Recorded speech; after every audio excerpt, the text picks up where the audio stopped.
মারা গেছেন প্রাবন্ধিক রাষ্ট্রচিন্তাবিদ এবং বাংলা একাডেমির সভাপতি অধ্যাপক আবুল কাশেম ফজলুল হক।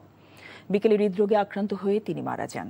নিজ বাসায় হঠাৎ অসুস্থ হয়ে পড়লে মিরপুরের একটি হাসপাতালে নেওয়া হয় তাঁকে। পরে বেলা ৩টার দিকে শেষ নিঃশ্বাস ত্যাগ করেন তিনি। মৃত্যুকালে তাঁর বয়স হয়েছিল ৮৫ বছর।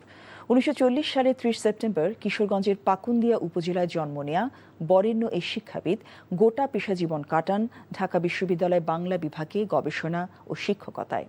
২০১১ সালে তিনি অবসর গ্রহণ করেন। মুক্তিযুদ্ধকালে তিনি ঢাকা শহরে থেকে পরিচিত ও স্বল্প পরিচিত মুক্তিযোদ্ধাদের অর্থ সংগ্রহ এবং আশ্রয় দিয়ে সহায়তা করেন। অধ্যাপক ফজলুল হক ২০১৫ সালে রাজধানী আজিজ সুপারমার্কেটে নিজ অফিসে সন্ত্রাসী হামলায় নিহত জাগৃতি প্রকাশনের স্বত্বাধিকারী ফয়সাল আরেফিন দীপনের বাবা।